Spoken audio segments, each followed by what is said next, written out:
जय श्री ओम नमः सिद्धेभ्यः। जय श्री ओम नमः सिद्धेभ्यः।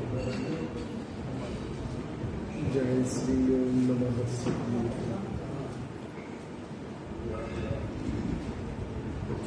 नमो अरिहंताणं, नमो सिद्धाणं, नमो आयर्याणं, नमो वज्रायाणं, नमो लोये सवसाहुणम्। ओंकारं बिंदुसंयुक्तं नित्यं ध्यायन्ति योगिनः। कामदं मोक्षदं चैव ओंकाराय नमो नमः। अविरल शब्द घनौघ प्रक्षालित सकल भूतल कलंका, मुनि भी उपासित तीर्था, सरस्वती हरतु नो दुर्तान। अज्ञान तिमिरान्ध्यानां ज्ञानांजन शलाकया चक्षुरुन्मीलितं येन तस्मै श्री गुरुवे नमः। श्री परम गुरुवे नमः।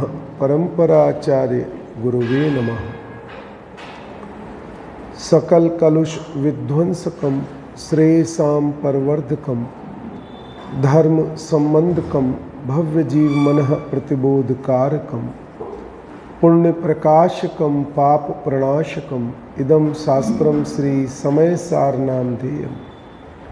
अस्य मूल ग्रंथ कर्तारः श्री सर्वज्ञ देवा, तदुत्तर ग्रंथ कर्तारः श्री गणधर देवा, प्रति गणधर देवा, तेषां वचनानुसार मासाद्य आचार्य श्री कुंद कुंद देव विरचितम श्रोतारः सावधानतया शृण्वन्तु।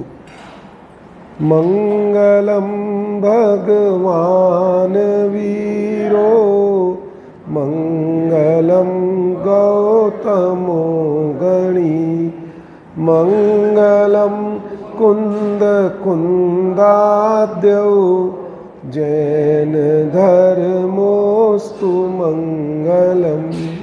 सर्वमंगल मांगल्यम सर्वकल्याणकारकं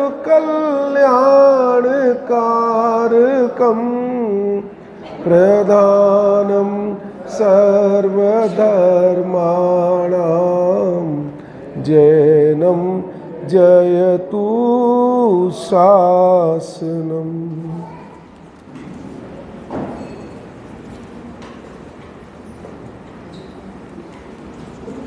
श्री समय सार नामक परम आध्यात्मिक ग्रंथ आचार्य भगवान कुंद कुंद द्वारा प्रणीत, आचार्य भगवान अमरचंद्र देव द्वारा टीकाकृत। कल से अपना इस महाग्रंथ का संवर अधिकार पर अपनी चर्चा प्रारंभ हुई है। अभी हमने आधा घंटा पूज्य गुरुदेव श्री का भी इसी संवर अधिकार पर, इसी विषय पर, जो अपन विषय समझने वाले हैं, इसी गाथा पर बहुत मार्मिक प्रवचन सुना। हर एक दो पंक्ति के बाद इस विषय को पूज्य गुरुदेव श्री कहते थे बहुत जीणी छे, बहुत सूक्ष्म बात है, बहुत सूक्ष्म बात है। मने ये जो संवर अधिकार की ये जो दो गाथाएं हैं, इन गाथाओं का यथार्थ अभिप्राय जितना समझ में आए और उसका भाव जरूर समझ लेना। भाव अर्थात इस गाथा के निमित्त से, इस गाथा के माध्यम से आचार्य भगवान हमें किधर ले जाना चाहते हैं। भाव समझ में आए ना? हमें कहाँ, शब्दों में मत अटक जाना। नहीं साहब, इसके प्रदेश ऐसे, इसके प्रदेश ऐसे, कैसे प्रदेश हो सकते हैं। तो हर दो पंक्ति के बाद गुरुदेव श्री, जो उनकी 12 मासी की बैठी हुई सभा थी, हर एक के लिए हर दो पंक्ति के बाद ये बोल रहे थे बहु जीणी छे, बहु जीणी छे, बहु जीणी छे। जीणी शब्द जितनी बार गुरुदेव श्री का इस गाथा में आया होगा उतना कभी किसी दूसरी गाथा में नहीं आया होगा। बहुत सूक्ष्म बात है, बहुत सूक्ष्म बात है, बहुत सूक्ष्म बात है। क्यों सूक्ष्म बात है उसका एक कारण भी समझ लो। बहुत महत्वपूर्ण बात समझाता हूँ। आचार्य कुंद कुंद भगवान के श्री प्रवचन सार जी ग्रंथ की शरण में जाएं तो ज्ञेय तत्व प्रज्ञापन की अपन थोड़ी सी चर्चा करें, इसी विषय के लेकर के, इसलिए ये बात को मैं बता रहा हूं। तो वहां तो कहते हैं कि द्रव्य गुण पर्याय इनमें लक्षण भेद है पर स्वरूप भेद नहीं है। क्या कहते हैं वहां ज्ञेय तत्व प्रज्ञापन में? लक्षण भेद है, स्वरूप भेद नहीं है। लक्षण भेद और स्वरूप भेद क्या हुआ कि जैसे मैं अपनी पुत्रियों की अपेक्षा से पिता हूं, अपने पिता की अपेक्षा से मैं पुत्र हूं, ठीक है ना? तो ये जो पिता और पुत्र ये परस्पर विरोधी धर्म हो गए, क्योंकि पिता के दायित्व अलग होते हैं। अगर मैं अपने को पितापने अनुभव करता हूं तो मेरे दायित्व अलग होते हैं। बच्चों की संभाल करना, उनको पढ़ाना लिखाना, उनकी देखरेख करना, उनमें संस्कार देने का प्रयास करना। तो जब मैं पितापने अपने स्वरूप का अनुभव करता हूं तब मेरे दायित्व, मेरा अनुभव अलग प्रकार का होता है। और जब मैं पुत्रपने करता हूं तो मुझे पिता की आज्ञा माननी है, मुझे उनके अनुसार चलना है, वो जो कह रहे हैं उनका बात पूरी तरह स्वीकार करनी है, उनकी विनय करनी है, ठीक है ना? अब मेरे ही अंदर में ये दो धर्म विद्यमान है कि नहीं है? और दोनों ही धर्म, मैं सरलता से बात को समझा रहा हूँ क्योंकि मैं पारिभाषिक शब्द लूंगा, लक्षण भेद है, स्वरूप भेद नहीं है, तो मतलब जो नियमित वाले हैं उनको तो समझ में आ जाएगी, पर जो नए साधर्मी जन आए हैं उनको कदाचित नहीं ज्ञान में बैठे, इसलिए नए लोगों की अपेक्षा से बात को समझाने का प्रयास कर रहा हूँ। तो ये जो पिता नाम का जो धर्म है वो अलग दायित्व को सूचित करता है, और जो पुत्र नाम का धर्म है वो अपने अलग दायित्व को सूचित करता है। तो मेरे अंदर में दो परस्पर विरुद्ध धर्म है कि नहीं है? है ना? अब जब दो परस्पर विरुद्ध धर्म मेरे अंदर में ही है ना, मैं ही हूं ना पिता, मैं ही हूं ना पुत्र, तो ये पिता और पुत्र दो अलग अलग वस्तु है कि एक ही है? न्याय समझ में आया कि नहीं आया? ये पिता और पुत्र ये दो अलग अलग हैं कि एक है? एक होने पर भी पिता नाम का धर्म अलग सूचना देता है और पुत्र नाम का धर्म, धर्म माने लक्षण, जो हम जिस अपेक्षा से बात कर रहे हैं, ये बात समझ में आ गई ना? वस्तु एक है तो इसका मतलब हुआ कि स्वरूप भेद नहीं है। समझ में आई ना? पिता के समय भी वही विपिन जैन है, पुत्र के समय भी वही विपिन जैन है। अपने ऊपर उदाहरण दिया ना, इसलिए बता रहा हूं। पिता में कोई अलग विपिन जैन नहीं है, पुत्र में कोई अलग विपिन जैन नहीं है। पिता के समय भी वही है और पुत्र के समय भी वही है। इसका अर्थ क्या हुआ कि स्वरूप भेद नहीं है। इतनी बात समझ में आ गई ना? अब कहते हैं स्वरूप भेद नहीं है पर लक्षण भेद भी नहीं है। क्या लक्षण भेद है? क्यों लक्षण भेद है? कि पिता के दायित्व अलग है और पुत्र के दायित्व अलग है। वस्तु एक होने पर भी, स्वरूप एक होने पर भी दोनों में लक्षण भेद है। ये बात समझ में आ गई ना? अब द्रव्य गुण और पर्याय, ये थोड़ा सा पहले आगम से समझ करके इसमें हम थोड़ा सा प्रवेश करेंगे। कहां कठिनाई आ रही है इस विषय को समझने में? द्रव्य गुण और पर्याय, क्या इनमें स्वरूप भेद है कि इनमें लक्षण भेद है? द्रव्य अलग है, गुण अलग है और पर्याय अलग है, ऐसा है क्या? समुद्र अलग है, तरंगे अलग है, बराबर है ना? और समुद्र जल की जो शीतलता, उसके आदि जो गुण है, प्रवाहीपना, शीतलता, वो अलग है। ऐसा है क्या? जो समुद्र है वही तरंगे है कि तरंगे स्वरूप समुद्र के स्वरूप से अलग है? वही।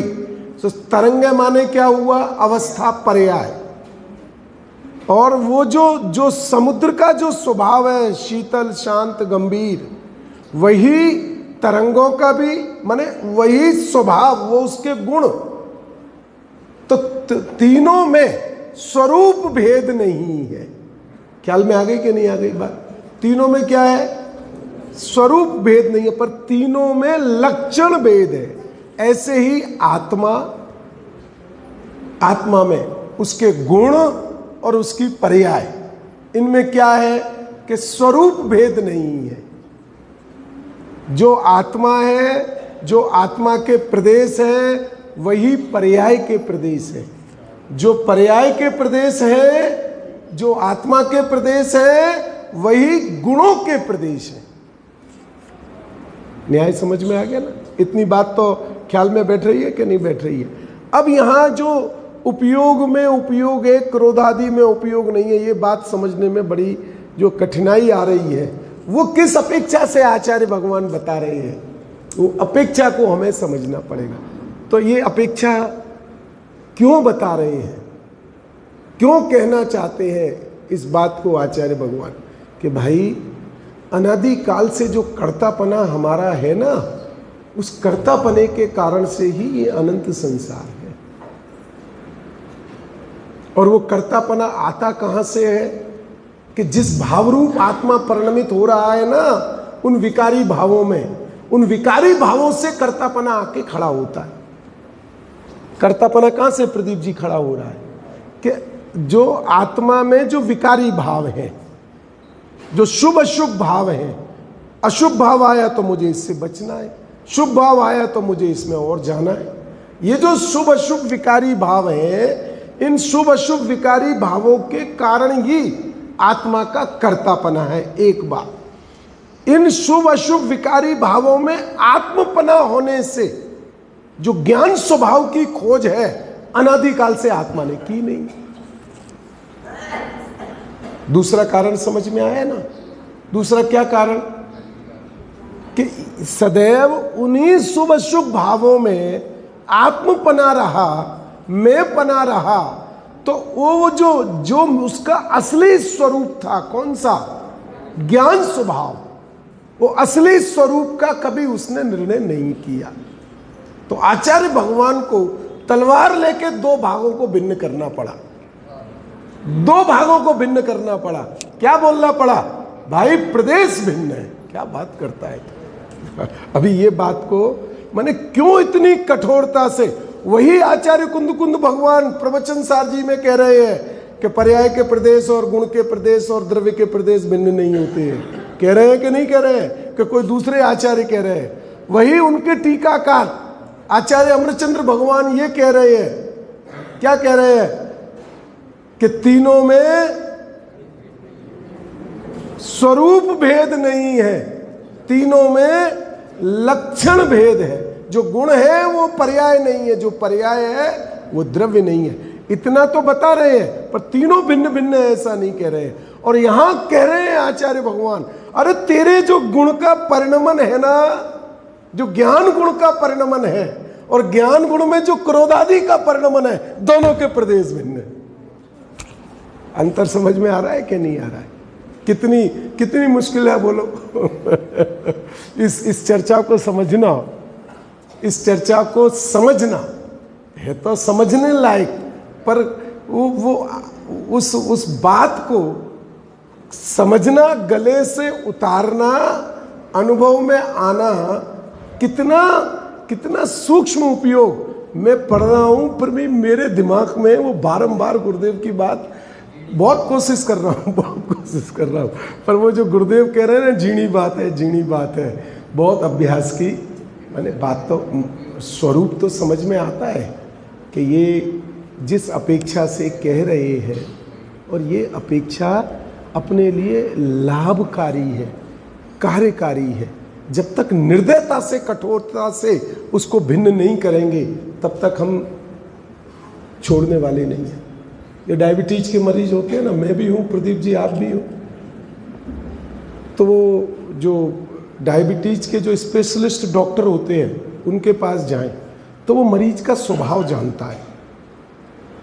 क्या स्वभाव जानता है समझना, जो उसके पास पेशेंट आया उसका स्वभाव जानता है।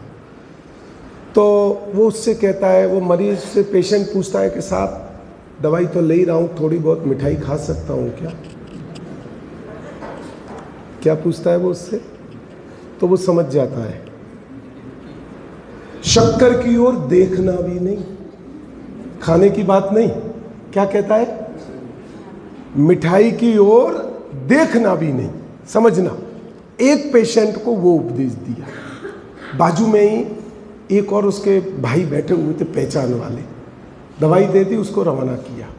दूसरा पेशेंट आया, वो भी डायबिटीज का पेशेंट था, उसको बोला, वो उसकी नेचर जानता था कि सब उसको रेगुलर चेकअप के लिए आते हैं ना, सब मैं कुछ नहीं लेता, कुछ नहीं लेता, मैं ऐसा भी नहीं, फल भी मैंने छोड़ दिए हैं, जो मीठे फल भी छोड़ दिए हैं, ये भी छोड़ दिया। उसको क्या बोला? थोड़ी बहुत खा लोगे तो मर नहीं जाओगे। उसको क्या बोला वो डॉक्टर? वही डॉक्टर पहले वाले मरीज को क्या बोला? शक्कर की ओर, मिठाई की ओर देखना भी नहीं। शायद समझ में आ रही है ना?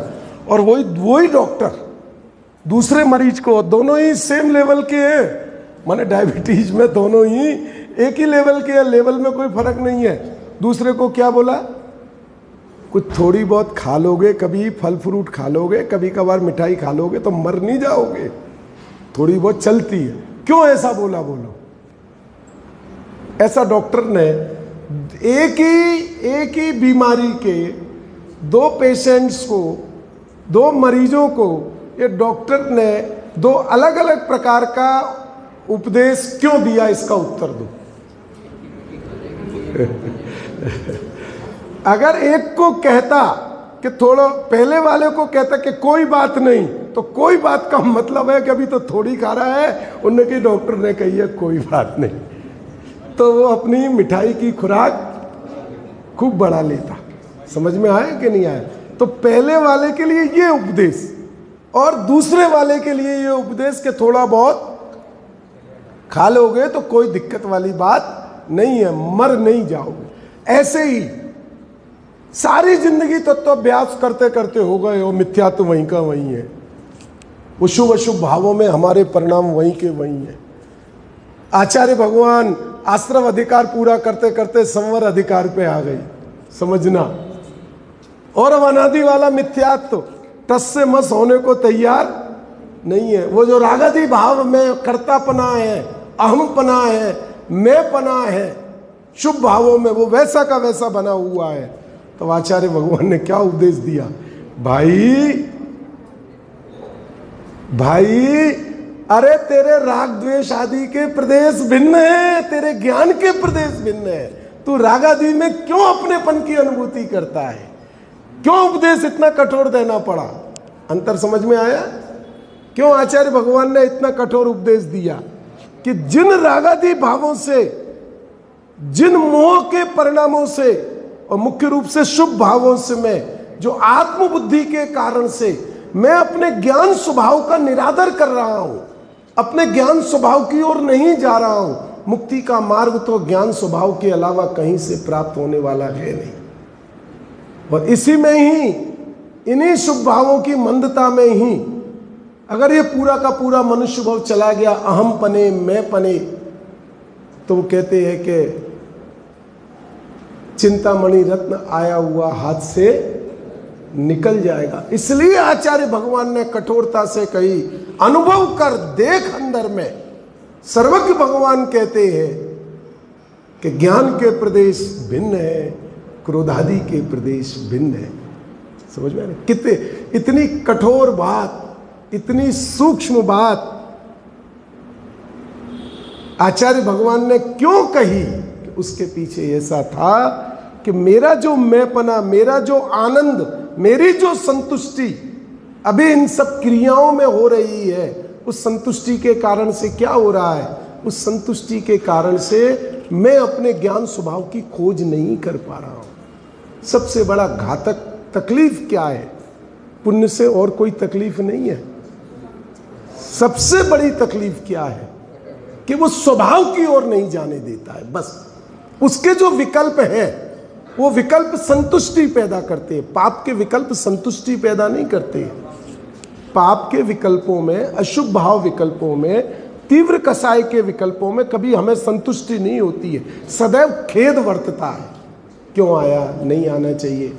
उदय से आता भी है, उदयागत परिणामों से, डॉक्टर साहब समझ में आ रही है ना? उदयागत परिणामों से आता भी है, तो आते हुए भी खेद वर्तता है कि नहीं आना चाहिए था, ऐसा नहीं होना चाहिए था। और इस पुण्य भाव में क्या होता है? पुण्य भाव आत्मा का मित्र बन के आता है। पुण्य भाव कैसे आता है? मित्र बन के आता है कि मैं तुझे ले जाऊंगा। और वो देखता भी है कि भाई जितने भी सिद्ध बने हैं वो सब ऐसी महाव्रत आदि से बने हैं, व्रत तप संयम आदि से बने हैं माने दिखाई देते हैं। बाह्य भूमिका में अरूपी ज्ञान स्वभाव तो दिखाई देता नहीं है। बाह्य शरीर को देखने जाएगा तो ये अवस्थाएं ही दिखाई देंगी, तो उसको जो मूल बात तो समझ में आ नहीं पाती है, और जो दिखाई देता है उसके अनुसार इन्हीं शुभ भावों से कदाचित ऐसा लगता है कि मुक्ति हुई होगी, ऐसा दिखाई देता है। पर वो शुभ भाव, वो कहते हैं कैसे मुक्ति देंगे कि जो तेरे स्वरूप में ही नहीं है। जो तेरे स्वरूप में नहीं है वो मुक्ति का कारण तीन काल में नहीं हो सकते। मुक्ति का कारण तो तेरे से होगा, तेरे आधार से होगा। स्वयं तेरे पास वो निधि होगी, उस निधि का परिणमन मुक्ति रूप होगा। मुक्ति किसका परिणमन है? सिद्ध अवस्था किसका है? आत्मा का है ना। सिद्ध अवस्था किसकी है? आत्मा की है ना। उसका कारण कौन होगा? उसका कारण कौन होगा? जो कार्य है उसका कारण उसका द्रव्य स्वभाव होगा कि उसका कारण कोई अन्य होगा? उष्णता का कारण, उष्णपने का कारण अग्नि होगी कि जल होगा? अग्नि होगी। कदाचित शीतलता का कारण अग्नि होगी कि जल होगा? जल होगा। न्याय समझ में आ रहा है? उसका कारण उसका स्वभाव होगा। ऐसे ही अब ये जो बात यहाँ चर्चा की है इसलिए की है कि ये जो सूक्ष्म बात चलेगी, मैं वो जितना भी कोशिश करूँगा पूज्य गुरुदेव श्री के प्रवचनों के आधार से और इसके आधार से कि ये सूक्ष्म बात भी हमारे ज्ञान में आए, हमारे अनुभव में आए, और हमें अपना आत्मा, अपना स्वरूप स्पष्ट आकार लेने लगे।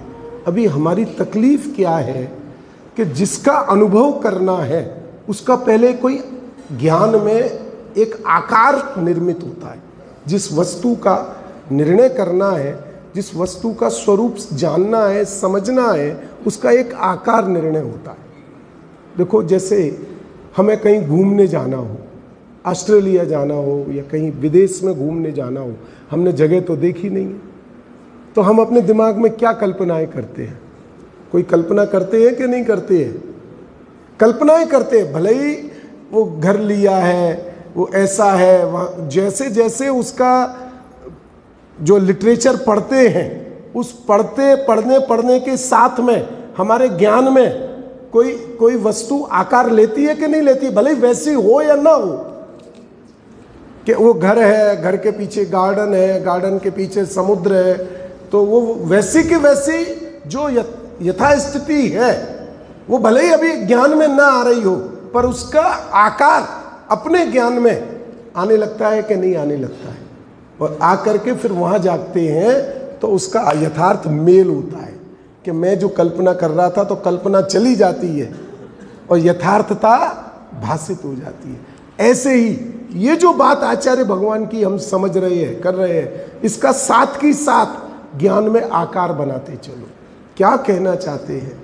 ज्ञान भिन्न है, क्रोध भिन्न है, ये जो समझने वाला भाव है मेरा, जिन भावों से मैं ये जिनवाणी सुन रहा हूं, जिन भावों से मैं जिनवाणी समझ रहा हूं, भगवान कहते हैं कि वस्तु व्यवस्था में, तेरे स्वरूप में उन भावों की अस्थि नहीं है। तो इससे क्या होगा? भाव बंद कर दूंगा? नहीं। ऐसी कौन सी अद्वितीय वस्तु मेरी है कि जिसके सामने इतने प्रशस्त भावों को भी भगवान पर का कहते हैं, विकारी कहते हैं। समझ में आया कि नहीं आया? कहां ध्यान जाना चाहिए कि मैं ऐसा कौन सा महाप्रभु, महापदार्थ हूं कि मेरे इतने मंद कसाय के इतने निर्मल परिणाम, इतने उत्तम परिणाम, उन निर्मल उत्तम परिणामों को भी भगवान कहते हैं परके है, विकारी है, संसार का कारण है, मुक्ति का कारण नहीं है। तेरा द्रव्य तेरी मुक्ति का कारण है। बात समझ में आ रही है? ये बहुत उत्तम। इस गाथा को अब थोड़ा सा पढ़ते हैं, गाथा पढ़ते हैं, फिर इसके स्वरूप को समझने का प्रयास करें। किसी को कठिन तो नहीं पड़ रही है अभी तक?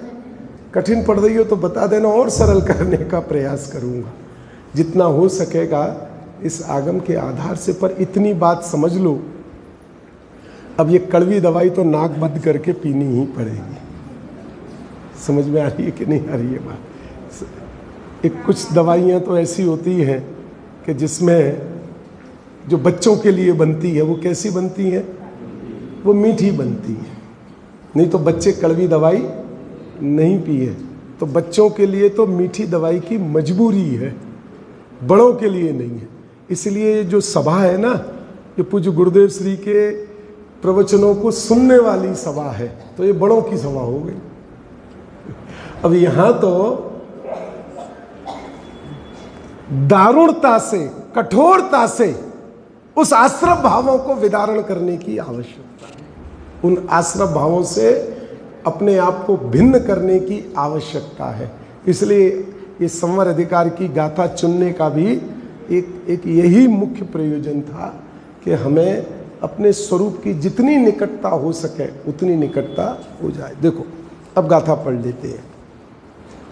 उव ओगे उव ओगो कोहादि सुनथि कोवि उव ओगो कोहो कोहे चेवहि उव ओगे नथि कलु कोहो अठवियपे कम्मे णोकम में चाविणति उवोगो उवोगम्यकम्मं णोकम्मं चाविणो अथि एदं तु अव्यवरीदं नाणं जय्यादुहोदि जीवस तय्याण किंचिको वदि भावम उवोग सुदप्पा उपयोग में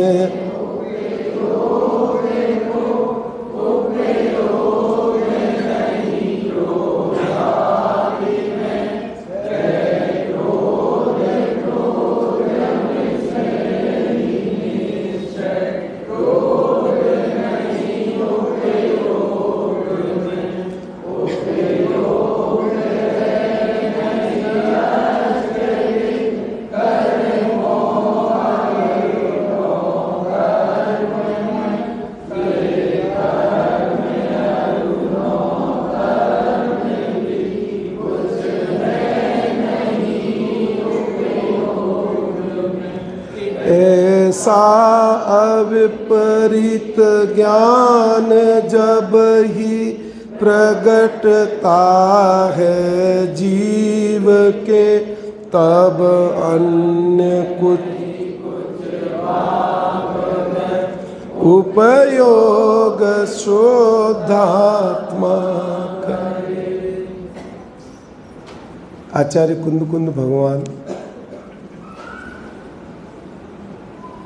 कहाँ बैठ करके इन गाथाओं को कह रहे हैं। सीमंदर भगवान अथवा अनंत भगवानों की दिव्य ध्वनि का सार, साक्षात मुक्ति का मार्ग जो भेद विज्ञान है, उस भेद विज्ञान की बात मैंने समझो ना, ये गाथाओं का इस पूरे समय सार का कानों में पढ़ना, एक एक गाथा का भाव कानों में पढ़ना, ऐसा लगना चाहिए कि अमृत कानों में जा रहा है, अमृत जा रहा है। किस अपेक्षा से? संसार बढ़ाने की अपेक्षा से नहीं। जो भी संकल्प विकल्प की आकुलता है, जो भी परद्रव्य के निमित्त से जो भी आकुलता अपने अज्ञान मोह भावों से मैंने कर रखी है, उनके नाश का उपाय यही है। परद्रव्य का टलना नाश का उपाय नहीं है। हम क्या मानते हैं? परद्रव्य जाए तो जो सुखी हो, वो कहते हैं कि परद्रव्य तुझे दुखी करता ही नहीं है। तेरे अंदर में जो परद्रव्य के आश्रय से, परद्रव्य के निमित्त से जो भाव उत्पन्न होते हैं, वो भाव तेरे दुख के कारण है, और उन भावों का उत्पन्न करता तू ही है, वो परद्रव्य नहीं है। देखो, सिद्ध भगवान के ज्ञान में, सिद्ध भगवान अनंत सिद्ध भगवान सिद्धालय में विराजमान है ना, तो उनका ज्ञान कैसा है? केवल ज्ञान है। राजकुमार जी कैसा है? केवल ज्ञान है। तीन काल तीन लोक की समस्त वस्तुएं उनके ज्ञान में एक साथ युगपद स्पष्ट प्रत्यक्ष प्रकाशित हो रही हैं कि नहीं हो रही हैं? केवल ज्ञान का तो स्वरूप सबको पता ही है। अब सिद्ध भगवान के ज्ञान में नारकी जीवों के दुख प्रकाशित नहीं हो रहे हैं, त्रियंच जीवों के दुख प्रकाशित नहीं हो रहे हैं। देव लोगों की जो अंदर में तृष्णा है, तृष्णा से जो दुखी है, आकुलित है, वो प्रकाशित हो रही है कि नहीं हो रही है? और मनुष्य जीवों के दुख, गर्भ से लेके जन्म से लेके सारे दुख, अनंत दुख, सबके भगवान के ज्ञान में प्रकाशित हो रहे हैं कि नहीं हो रहे हैं? तो वो कितने दुखी हो रहे हैं? कितने दुखी हो रहे हैं? सब कुछ ज्ञान में आ रहा है, तो दुखी क्यों नहीं हो रहे हैं? अपने यहाँ तो भारत पाकिस्तान का मैच हो रहा हो, सुनो, और भारत हारने की ओर हो तो सब टीवी बंद करके बैठ जाते हैं। अपने यहाँ तो ये व्यवस्था है। कौन सी व्यवस्था है?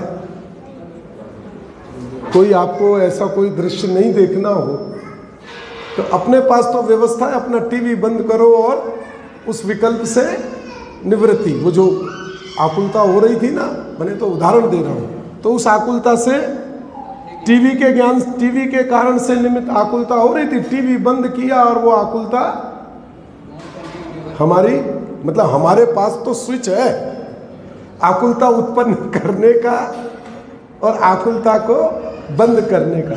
सिद्ध भगवान क्या करें? अब उनका तो स्वभाव है, तीन काल तीन लोक को ज्ञान स्वभाव है, निर्मल स्वभाव है, ज्ञान है, तो समस्त गे उसमें आके झलकेंगे ही, क्योंकि गे के आधार से ज्ञान नाम पाया है। समझ में आया ना? गे ज्ञान में झलकते हैं, अपेक्षा की बात है, तो वो तो सारे झलकेंगे ही झलकेंगे। अब सिद्ध भगवान के पास तो ऐसी कोई स्विच ऑफ करने की व्यवस्था है। अब उनको तो सारे पदार्थ ज्ञान में आ ही रहे होंगे, आ ही रहे हैं, वो क्या करें? अब उनको परद्रव्य कितना दुखी कर रहा है, ये बताओ। उनको परद्रव्य कितना दुखी कर रहा है? सिद्ध भगवान को परद्रव्य कितना दुखी कर रहा है? तीन काल तीन लोक ज्ञान में आ रहा है और सब दुखी ज्ञान में आ रहे हैं, एक भी सुखी नहीं है। मनुष्य गति के सब जीव दुखी, देव गति के सब जीव तृष्णा से दुखी, सम्यक दृष्टि को छोड़ दो। बाकी के नरक गति के तो महा दुख में ही, करोड़ों जीवों से भी, करोड़ों भवों तक कहो तो एक समय के नरक गति के दुख की वर्णन नहीं कर सकते हो। इतना महादुख नरक गति में। त्रियंच गति के दुख तो हम भी देख रहे हैं, और त्रियंच गति की वेदना तो सिद्ध भगवान के भी ज्ञान में आ रही है। अनंत अनंत त्रियंच, उनके वो दुखी क्यों नहीं है? अगर परद्रव्य दुख का कारण है, परद्रव्य के कारण से दुख है, तो वो दुख सिद्ध भगवान को भी होना चाहिए। तो दुख का कारण क्या है? कि सिद्ध भगवान के पास दुख नहीं है, क्योंकि उनके पास मोह राग द्वेष आदि विकारी भाव नहीं है। और मेरे दुख का कारण क्या है? कि मेरे दुख का कारण परद्रव्य नहीं रहा। अब मेरे दुख का कारण क्या निकल करके आया देव जी? कि मोह राग द्वेष के परिणाम मेरे दुख का कारण है, परद्रव्य दुख का कारण नहीं है। अगर ये समझ में आ गया ना, तो इस वर्तमान जीवन की लौकिक आकुलता भी यहीं समाप्त हो जाएगी। पारमार्थिक में तो प्रवेश करेंगे ही करेंगे, पर ये जो लौकिक आकुलता के कारण जिस पारमार्थिक पथ पर नहीं चल पा रहे हैं, लौकिक आकुलता का भी यही जो व्यवहारिक आकुलता, जो जीवन संबंधी आकुलता है, उसका भी, क्योंकि उसका कारण अपना स्वयं का मोह समझ में आएगा तो उस मोह को दूर करने का प्रयास करेगा। अभी उसका कारण परद्रव्य लगता है, तो अनिष्ट परद्रव्य को दूर करने का प्रयास करते हैं, इष्ट परद्रव्य को नजदीक लाने का प्रयास करते हैं। अंतर समझ में आ रहा है ना? दुख का अब वो जो मोह राग द्वेष है, उसको आचार्य कुंद भगवान कहते हैं, आचार्य अमरचंद्र भगवान कहते हैं कि भाई, जिन मोह राग द्वेषों को अपना स्वरूप मान करके तू अनादिकाल से जी रहा है, वो तो तेरे प्रदेशों का ही नहीं है, वो तो तेरा उसके साथ स्वामीपना है ही नहीं, तेरा उसके साथ आधार आदेश संबंध है ही नहीं। फिर क्यों बावड़ों की तरह, पागलों की तरह उसके पीछे, उसके कारण से, उसके द्वारा जो जो तेरे को अनुभव हो रहा है, उन अनुभव में अपने भगवान आत्मा का क्यों घात कर रहा है? घात ही है प्रति समय, प्रति समय घात है।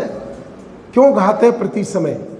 कि वो जो आत्मा का गुण है, उसका निर्मल परिणमन, ज्ञान गुण का निर्मल परिणमन क्या है? तीन काल तीन लोक को जानना। दर्शन गुण का निर्मल परिणमन क्या है? समस्त वस्तुओं के सामान्य स्वरूप को प्रकाशित करना। चारित्र गुण का निर्मल परिणमन क्या है? अनंत शांति, अनंत शांति, अनंत वीतरागता। और वीर्य गुण का निर्मल परिणमन क्या है? मुख्य गुण ले रहे हैं, अनंत बल। कितना बल? तो प्रति समय मेरा जो स्वभाव है, मेरी जो आत्मा है, वो तो अपने गुणों को विकारी नहीं करती है। वो तो जो उसका गुण है अनंत, वो सदाकाल उसके स्वरूप में, मेरे स्वरूप में जैसे है वैसे के वैसे विद्यमान होते हैं। पर मैं क्या कर रहा हूं कि उस आत्मा के स्वरूप को न जानकर, न जानने से परद्रव्य में आसक्ति होती है। परद्रव्य की आसक्ति के कारण नहीं जान पा रहा हूं, ऐसा नहीं होता है। ध्यान से समझना बात को, ध्यान लेना पहले किस बात को, कि परद्रव्य में हूं, परद्रव्य का आश्रय है, शरीर है, द्रव्य कर्म है, द्रव्य कर्म के उदय है, इनके कारण मैं आत्मा को नहीं जान पा रहा हूं, ऐसा नहीं होता है। तो कैसा होता है कि आत्मा को नहीं जान पा रहा है, इसलिए मोह राग द्वेष है, इसलिए द्रव्य कर्म है, इसलिए शरीर आदि नौ कर्म है। अंतर समझ में आया ना? जोर कहां देना है, किस पर जोर देना है? अपन दो शब्द बोलते हैं ना, बात तो एक ही है। आश्रय भावों से निवृत्ति, विज्ञान घन में आना, विज्ञान घन आत्मा में प्रवृत्ति, आश्रय भावों से निवृत्ति। वो जो आता है ना अपने इसी समय सार जी ग्रंथ में, आश्रव अधिकार में, अब एक शब्द बोलते हैं ना, रोको मत जाने दो। इसके दो भाग होते हैं, इसके दो अर्थ होते हैं। क्या अर्थ होते हैं? रोको मत जाने दो, और दूसरा क्या होता है? रोको मत जाने दो। अब दोनों विपरीत हो गए कि नहीं हो गए? एक ही शब्द है, कहाँ हमने कौमा लगाया, उस कौमे से अर्थ बदल गया। ऐसे ही परद्रव्यों के कारण आत्मा में विकार होता है, आत्मा विकारी होता है, परद्रव्य के कारण आत्मा दुखी है। तो तो परद्रव्य का तो आत्मा करता हरता है नहीं। जब करता हरता नहीं है तो जब परद्रव्य की मर्जी होगी, मेहरबानी होगी, तब वो आत्मा को स्वतंत्र करेगा, नहीं होगी तो नहीं करेगा। देखो बहुत अच्छी बात एक ऐसे उदाहरण से आ गई।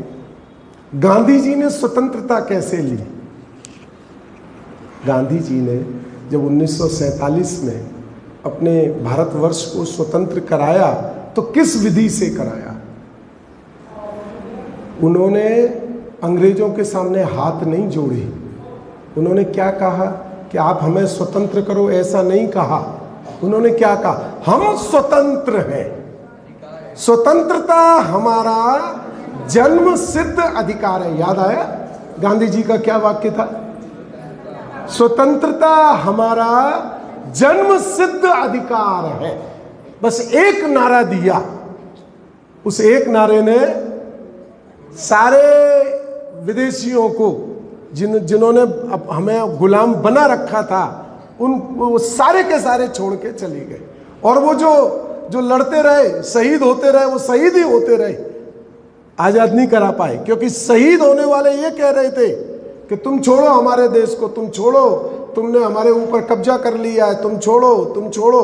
वो कहते तुम कब्जा कर कैसे सकते हो? ये देश तो हमारा है, इस भूमि पर हमने जन्म लिया है। जो जिस भूमि पे हमने जन्म लिया है वो भूमि हमारी है। उस पर स्वतंत्रपने परिणमन करना, स्वतंत्रपने रहना, जाना, खाना, वो हमारा काम है। आप अगर हमारे ऊपर अनुशासन करते हो तो वो हमें स्वीकार। आपकी भूमि पर आपका अनुशासन चलेगा, पर हमारी भूमि पर आपका अनुशासन। क्या कहा? स्वतंत्रता हमारा। अब यहां हमारा क्या जन्म सिद्ध अधिकार है? अरे जन्म नहीं, अनादि सिद्ध अधिकार है। क्या है हमारा अनादि सिद्ध अधिकार? ज्ञान दर्शन चारित्र सुख वीर, ये हमारा अनादि सिद्ध अधिकार है। ये मोह राग द्वेष के परिणाम, भले ही तुमने आत्मा के ऊपर शासन किया, तुम बाहर से आए हो, तुम कर्मों के कारण से आए हो, तुम आत्मा में न रह पाया, हम लोग अखंडित न रह पाए, हम खंड खंड हो गए, इसलिए विदेशी हमारे ऊपर चढ़ गए। अगर हम अखंडित होते तो एक विदेशी हमारे ऊपर नहीं चढ़ पाता। क्या किया था अंग्रेजों ने? फूट डालो, शासन करो। इसी से ही तो वो पूरे भारतवर्ष पे कब्जा कर पाए। अगर वो फूट नहीं डाल पाते तो शासन करते। वही सिद्धांत यहां आ जाएगा कि मेरे अंदर में जो मोह राग द्वेष के परिणाम क्यों उत्पन्न हुए? क्योंकि मैंने आत्मा को नहीं समझा, अपने स्वभाव को, अपने स्वरूप को नहीं समझा। इसलिए ये मोह राग द्वेष के परिणाम उत्पन्न हुए, इसलिए ये विकारी भाव उत्पन्न हुए। अगर मैंने अपने आत्मा को समझा होता तो ये विकारी भाव उत्पन्न नहीं होते। अब इन विकारी भावों को दूर करने की विधि कौन सी निकल करके आई है? आत्मा को समझना। स्वतंत्रता मेरा जन्म सिद्ध अधिकार है। दर्शन ज्ञान चारित्र वो मेरा अनादिकाल से अनंत काल तक रहने वाला मेरा स्वभाव है, मेरा स्वरूप है। ऐसा निर्णय जिस भव्य जीव ने किया उसको निश्चित रूप से मुक्ति की प्राप्ति, सिद्ध अवस्था की प्राप्ति होती है। ये तो एक सामान्य स्वरूप की चर्चा करते जा रहे हैं कि जिससे कि ये जो विषय है ना, ये विषय, कठिन विषय भी बहुत सरलता से हमारे चित्त में, हमारे हृदय में, और ये बैठ गया। समझ लो जो कार्य अनादि से नहीं हुआ है वो कार्य हो गया। उस क्षण की बलहारी है, इन गाथाओं की बलिहारी है। जो कार्य भगवान के समोसरण में बैठ के नहीं हुआ, जो कार्य स्वयं अनंत बार मुनि दीक्षा धारण करके नहीं हुआ, जो कार्य 11 अंग और 9 पूर्व का ज्ञान करके नहीं हुआ, वो कार्य आज होनार आ गई। जो मारीची के जीव को भगवान के समोसरण में नहीं हुआ, वो हिंसक शेर की पर्याय में हो गया। तो कोई आश्चर्य की बात नहीं। हुआ कि नहीं हुआ? क्या कर रहा था? सिंह हिरण को मार के खा रहा था। वो कार्य किया कि नहीं किया? वही है। सचमुच ऐसा विचार करो कि हमारी पात्रता, हमारी भव्यता, हमारी काललब्धि, हमारी भवितव्यता अब आत्मानुभूति की आ गई है। अनादिकाल से जो काम हमने नहीं किया है उसकी हमारी पात्रता काल लब्धि। ऐसा अंदर में एक रोमांच तो पैदा करो, लगे तो सही ईमानदारी से हम उसके लिए बैठे हैं, सम्यक दर्शन के लिए बैठे हैं, अपने आत्मा के अपने ज्ञान स्वभाव को अपने स्वरूप को समझने के लिए बैठे हैं। ऐसे अपने उपयोग में एक बार ईमानदारी से प्रयत्न तो करो, उसको जीने की कल्पना तो करो, भाव तो करो। मैं बताऊं आपको, ये जो शादियां होती है ना, देखो मैं रोमांच बता रहा हूं आपको। शादियां होती हैं तो उसमें एक संगीत होता है, वह 1-2 दिन पहले मेला संगीत बोलते हैं, क्या बोलते हैं उसको, है? अभी गांव वाली बात नहीं कर रहा हूं मैं, आजकल बहुत उत्कृष्ट होता है वो मैंने उसके लिए बराबर जितना शादी में खर्चा किया जाता है ना प्रदीप जी, उतना ही बड़ा हॉल लिया जाता है, उतनी ही उसकी ड्रेसें बनती हैं, उतने ही उसके गहने बनते हैं। और उसकी तैयारियां कब से होती हैं? शादी की तैयारी तो बहुत कम होती है। जिस शादी के लिए वो जो संगीत हो रहा है उसकी तैयारियां महीनों से होती है। जो रिश्तेदार नहीं आ पाए ना, उनको जूम से ट्रेंड किया जाता है डांस के लिए कि भाई तुम्हें ऐसा करना है, तुमको ऐसा करना है। ये सब विधा होती है कि नहीं होती? अब उसमें क्या चलता है बोलो? जो बच्चे उस विधि को कर रहे हैं, जो डांस कर रहे हैं, उनको वो तो होगा 1 दिन और 2 घंटे, पर उसका जो रोमांच है वो कब से चलता है? वो कब से चलता है? वो 1-2 महीने जो ट्यूटर रखा हो, उसको क्या बोलते हैं, उसको जो सिखाने वाला, संगीत सिखाने वाला रखा हो, वो रखा हो, वो आता है, वो मैं नाम भूल गया हूँ, नाम नहीं मुझे याद रहते हैं, कोरियोग्राफर बराबर है तो उसकी तैयारी और उसका रोमांच कैसे चलता है? राजकुमार जी कैसे चलता है? अरे अपने समय तो गया हमारी शादी में कुछ नहीं हुआ, अब देखो क्या होता है। तो मैं तो उदाहरण दे रहा हूँ, वो रोमांच कैसे चलता है? वो महीनों से रोमांच चलता है। काय का रोमांच चलता है? वो शादी होगी, ऐसे डांस होंगे, और उसके बाद जो परफॉर्मेंस होती है, कैसी रही उसकी वीडियो और फलाना और ठिकाना, कितना रोमांच। और कब से चलता है? जिस दिन शादी की डेट नक्की हो, संगीत की डेट नक्की हो, उस दिन से वो रोमांच हमारे चित्त में प्रारंभ हो जाता है। ऐसे ही यहां ईमानदारी से, अब मेरे भव का अभाव आ गया, अब मेरे जन्म मरण का अभाव आ गया है। अनंत काल कभी मनुष्य पर्याय, कभी तिर्यंच पर्याय, कभी पशु में, कभी नरक में, कभी देव में, कभी यहाँ, कभी इल्ली, कभी चीटी, कभी निगोदिया, कभी यहाँ। एक समय भी मेरा दर्शन ज्ञान स्वभाव, चारित्र स्वभाव, अनंत सुखमय स्वभाव स्थिर नहीं हो पाया। ये पर्याय बुद्धि ने, कर्ता बुद्धि ने, विकारी भावों में अहम बुद्धि ने मुझे कितना जन्म मरण करा दिए। ओहो, अब आचार्य कुंद भगवान का समय सार मेरे हाथ में आ गया। अब तो मुक्ति मेरे सामने खड़ी है। ऐसा रोमांच अगर हमें ये जिनवाणी श्रवण करते समय, ये शास्त्र, इन गाथाओं को सुनते समझते समय आ गया, तो समझ लेना कि उस जीव की काल लब्धि और भवितव्यता एकदम निकट है। एकाध भाव में ही अंदर में जैसे भाव होंगे, उस भाव के फलस्वरूप उसको परिणाम मिलता ही मिलता है। तो इन गाथाओं को उसी रोमांच से, उसी ईमानदारी से, उसी आनंद से, कौन सा आनंद?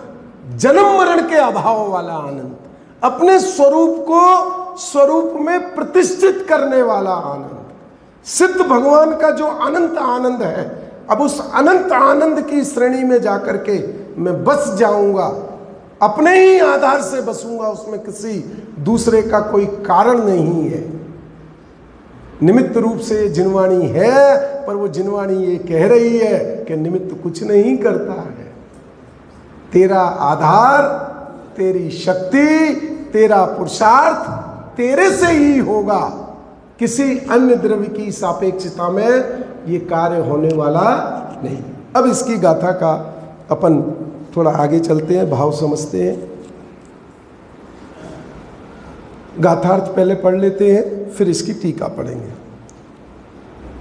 टीका में इस गाथा का पूरा खुलासा आएगा, पर गाथा का भाव भी हमें आचार्य कुंद भगवान की भाव को समझना आवश्यक है। उपयोग उपयोग में है, क्रोधादि में कोई भी उपयोग नहीं है, और क्रोध क्रोध में ही है। उपयोग में निश्चय से क्रोध नहीं है। इसको एक मोटी उदाहरण से समझ लो, एक सेकंड। इतनी बात को मैं क्या बोलता हूं, अरे पंडित जी उसने मुझे कुछ ऐसे अपशब्द कह दिए, मेरे से रहा नहीं गया, मुझे गुस्सा आ गया, और इतना गुस्सा आ गया कि मैंने उसको भी खूब सुना दी। समझना, झगड़ा हो गया, सुना दी। फिर उदाहरण को दोबारा सुनना।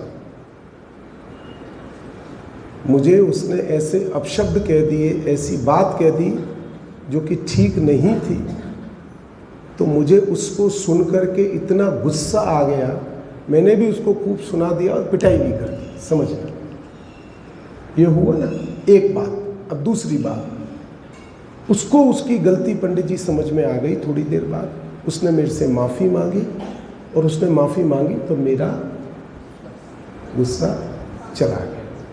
ये कहा ना मुझसे किसी ने। अब देखो, गुस्सा आया और गुस्सा चला गया। गुस्से को ज्ञान करने वाला ज्ञान भी आया था कि वो पहले से था, है ना। वो तो जिस ज्ञान ने गुस्से का ज्ञान किया, वो ज्ञान था कि नहीं था पहले से। और जिस ज्ञान ने गुस्से को जाते हुए देखा, वो भी वही था कि वो ज्ञान में ही रहा ना। अंतर समझ में आ रहा है। इसलिए स्थूल उदाहरण दे, यहां तो बहुत सूक्ष्मता है, पर एक मोटा उदाहरण देके कि ये बात समझ में आए कि गुस्से को आते हुए भी ज्ञान ने देखा, जाना, और गुस्से को जाते हुए भी ज्ञान ने देखा। तो गुस्सा ज्ञान में है क्या? अगर गुस्सा ज्ञान में है तो ज्ञान तटस्थ नहीं रह सकता है। गुस्से के काल में ज्ञान को गुस्से रूप होना पड़ेगा, और क्षमा के काल में ज्ञान को फिर यह निर्णय नहीं हो सकता है कि गुस्सा आया था और गुस्सा चला गया। ये समझ में आया कि नहीं आया? अब समझ में आया, क्रोधादि में क्रोधादि है और उपयोग में उपयोग है। आया कि नहीं आया समझ में? ज्ञान सदैव ज्ञान रूप रहता है, ज्ञान क्रोधादि रूप नहीं होता। क्रोधादि में रहते हैं, क्रोधादि ज्ञान रूप नहीं होते। ये मोटा उदाहरण है। यहां तो आचार्य भगवान बहुत सूक्ष्मता पे ले जाएंगे, पर अपन को स्थूलता से सूक्ष्मता में जाना है, बात को गहराई से समझना। इसलिए क्या कहा, फिर इस बात को दोबारा पढ़ लो। उपयोग उपयोग में है, क्रोधादि कोई भी उपयोग में नहीं है।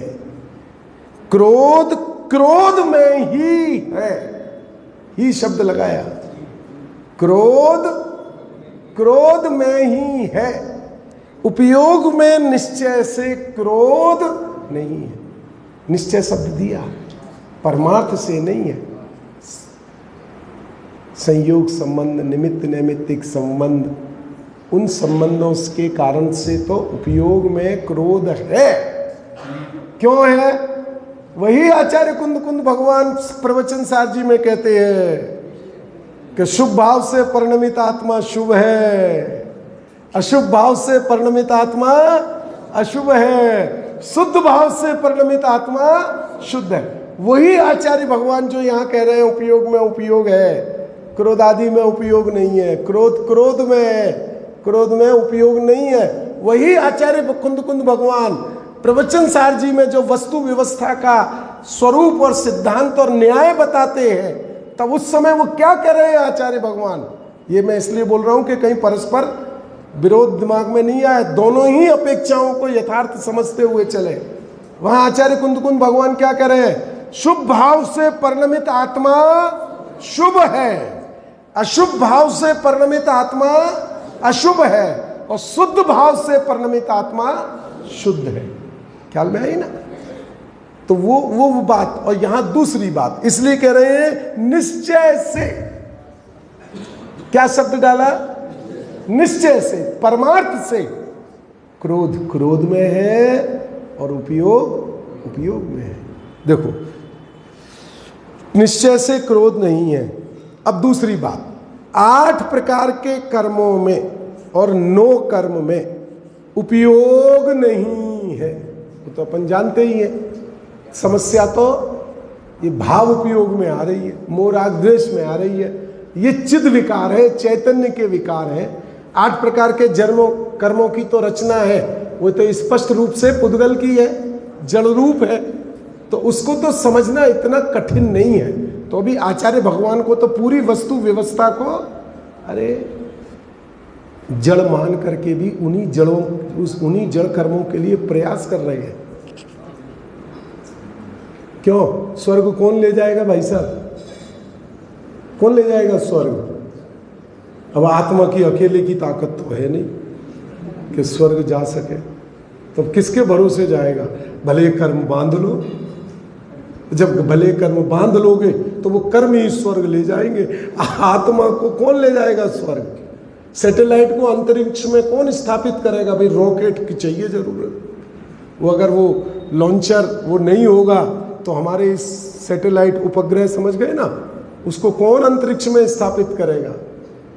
तो ऐसे ही 8 कर्मों में हमारी एकत्व बुद्धि है कि नहीं? अगर एकत्व बुद्धि ना हो तो पूजा, व्रत, दान, भक्ति, संयम कुछ भी नहीं करो, क्योंकि सब जानते हैं। ऊपर से ना बोलते रहो कि नहीं चाहिए, नहीं चाहिए, नहीं चाहिए, नहीं चाहिए, अंदर में तो हाँ हाँ हाँ। ससुराल में जब नया नया दामाद जाए ना तो पहली रोटी के बाद ना बोलने लगता है। क्यों? नहीं तो कहेंगे अरे मन ही नहीं कर रहा है।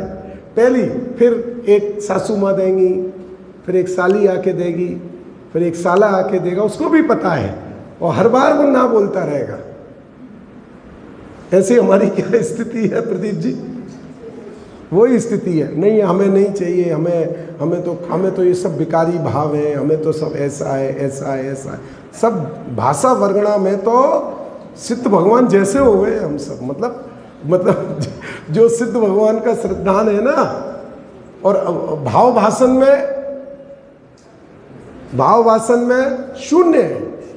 और अभ्यास कहाँ करना है? भाव भाषण में करना है। भाषा में अभ्यास नहीं करना है, भाव भाषण में अभ्यास करना है। पर भाषा के अभ्यास से इतने संतुष्ट हो जाते हैं कि भाव भाषण के अभ्यास का पुरुषार्थ हम छोड़ देते हैं, क्योंकि इसी में ही आनंद आने लगता है। देखो, 8 प्रकार के कर्मों में और 9 कर्म में, 9 कर्म समझ गए ना, शरीर आदि, ये सब क्या है? 9 कर्म है। उपयोग नहीं है। और उपयोग में कर्म और तथा 9 कर्म नहीं है। उपयोग में भी ये कर्म तथा 9 कर्म नहीं है। ऐसा अविपरीत ज्ञान जब जीव के होता है, विपरीत नहीं, कौन सा? अविपरीत। कैसा अविपरीत ज्ञान? क्रोध में है, उपयोग में है। उपयोग में क्रोध नहीं, क्रोध में उपयोग नहीं। दूसरा, जो 8 प्रकार के कर्म हैं इनमें उपयोग नहीं, और उपयोग में 8 प्रकार के कर्म नहीं। ये जो 9 कर्म है शरीर आदि, इनमें उपयोग नहीं, और उपयोग में ये 9 कर्म आदि। हम तो इसी से मानते हैं। सुबह सुबह बादाम क्यों खाते हैं प्रदीप जी? बादाम से क्या होता है बोलो? आपको नहीं पता है क्या होता है बादाम से? उपयोग। क्या होता है?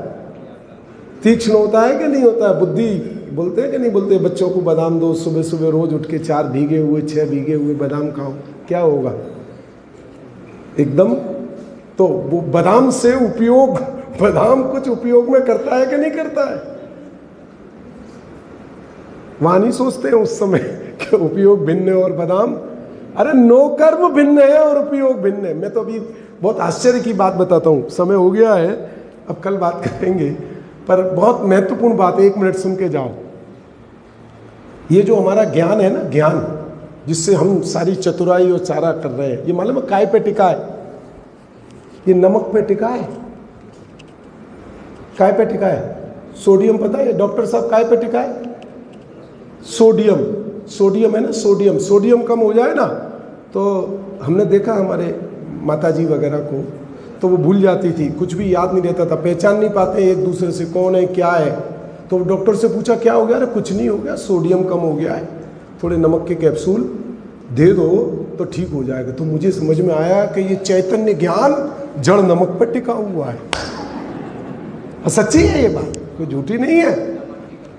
ये नमक की कमी हो जाए आपके शरीर में, आप सब भूल जाओ, अपने पत्नी बच्चों को भूल जाओ, सब आसपास क्या व्यापार है क्या नहीं है देख लो। एक महीने पर नमक बंद करके देख लो, पता चल जाएगी। तो पता चल जाएगा कि ये जो ज्ञान, जो क्षयोपम ज्ञान जिसके ऊपर इतरा रहे हैं, जिसके ऊपर नाच रहे हैं, जिससे मुक्ति मान रहे हैं, वो काय पे टिका है? अरे वो नमक पे टिका है, जो सफेद नमक आपके घर में रहता है उस पे टिका। उसकी कमी हो जाए, माने ज्ञान का अभाव नहीं होगा, पर ये जो बुद्धि, ये हित अहित और अपने और पराई का पहचान कर रही है, ये बुद्धि शून्य हो जाती है। अब ऐसे ज्ञान पे तो हम विश्वास करके मोक्ष मार्ग की ओर बढ़ना चाह रहे हैं। समझ में आ रही है कि नहीं आ रही है? ये जो कर्म के औदैहिक भाव रूप जो ज्ञान है, उस ज्ञान के भरोसे तो मोक्ष मार्ग साधना चाह रहे हैं, नहीं चलेगा। वो जो मेरा ज्ञान स्वभाव है, जो एक इंद्रिय अवस्था में भी जाकर के अपने ज्ञान स्वभाव का तिरोभाव नहीं करता है, वो मेरा स्वरूप है। वो ज्ञान सामान्य मेरा स्वरूप है, केवल ज्ञान भी मेरा स्वरूप नहीं है। ज्ञान सामान्य की निर्मल परिणति केवल ज्ञान है, पर मेरा तो अपना ज्ञान स्वभाव है। देखो इसको पूरी पढ़ लेते हैं। ऐसा अविपरीत ज्ञान जब जीव के होता है, तब वह उपयोग स्वरूप शुद्धात्मा उपयोग के अतिरिक्त अन्य किसी भी भाव को नहीं करता। इतना ही ज्ञान करना है। क्या होगा इससे? कि मोह राग द्वेष क्रोध आदि विकारी भाव उत्पन्न ही नहीं होंगे, क्योंकि जीव अज्ञान से इन भावों को करता है। जब ज्ञान हो जाएगा तो इन भावों का जीव करता नहीं रहेगा। अब विशेष इसी की चर्चा अपन कल गहराई से समझें।